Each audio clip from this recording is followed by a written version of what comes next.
Hello tout le monde! Comme j'essaye de suivre les conseils qu'on me donne pour vous faire du super contenu et que dans l'esprit des gens, vidéo égale buzz, je vais répondre aux 2-3 personnes qui m'ont dit « Tu sais quoi, t'as qu'à te foutre à poil, ça fera le buzz !» Oui, il y a des gens qui ont dit ça, ils se reconnaîtront.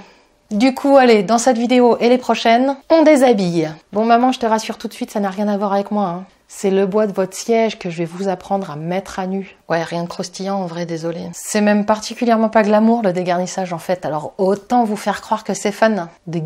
Quoi?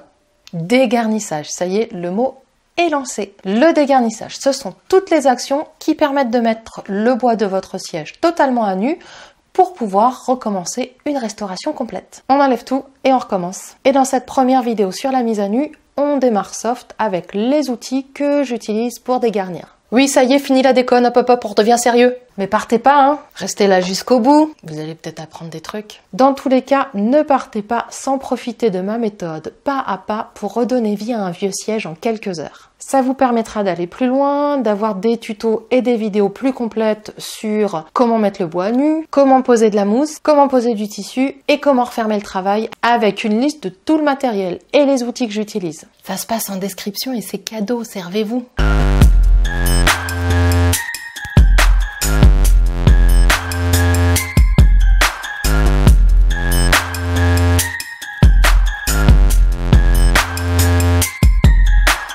Déshabiller un siège en tapisserie, on appelle ça dégarnir.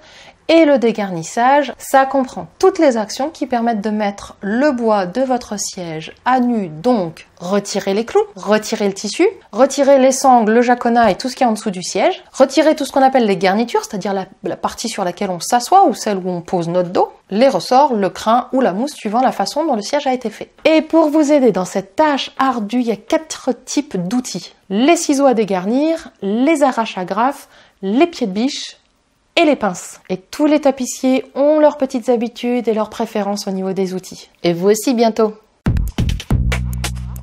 Le ciseau à dégarnir permet de chasser les semences. Et les semences, ce sont des petits clous à tête plate que les tapissiers utilisent pour accrocher leur toile. Vous le positionnez à 45 degrés contre la tête de la semence qui dépasse du bois et en tapant dessus avec un maillet ou un marteau, vous délogez la semence en poussant sa tête hors du bois. Et les semences, il faut les retirer une par une. Amusez-vous. Le pied de biche se glisse sous les semences ou sous les clous décoratifs avec une patte de chaque côté pour vous aider à les retirer efficacement en faisant levier sous la tête. Et comme il a des pattes arrondies, il va pas abîmer le bois apparent si vous glissez et il va moins abîmer votre main si vous ripez et qu'elle se trouvait malencontreusement en face de votre outil. Démonstration par l'exemple dans les prochaines vidéos. Alors, l'arrache-agrafe, c'est mon outil fétiche. Oui, on parle aussi de fétichisme dans cette vidéo. Vous connaissez le jeu Où est Charlie? Amusez-vous à chercher mon arrache-agrafe dans mes vidéos. Je suis presque sûre que vous le trouverez dans plus de 90% des images, caché dans un coin à attendre que j'ai besoin de lui. Normalement, comme son nom l'indique, il sert à retirer les agrafes. Celui que j'utilise est composé de 2 petites pattes pointues qu'on vient piquer en dessous des agrafes pour faire levier et les déloger une par une. Moi, je l'utilise aussi pour retirer les clous décoratifs sur un siège parce que je trouve qu'il passe plus facilement sous la tête du clou que le pied de biche qui est un peu trop rond à mon goût. Et parfois, je l'utilise aussi pour retirer les semences. Mon arrache-agrafe, c'est comme ma 3e main pour moi.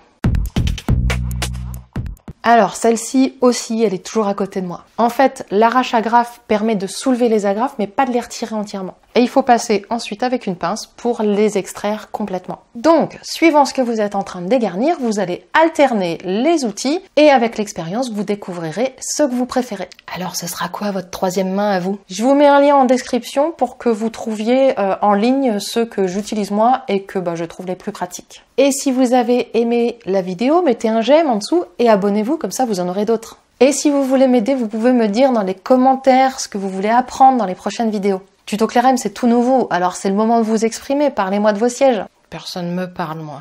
Allez, à plus!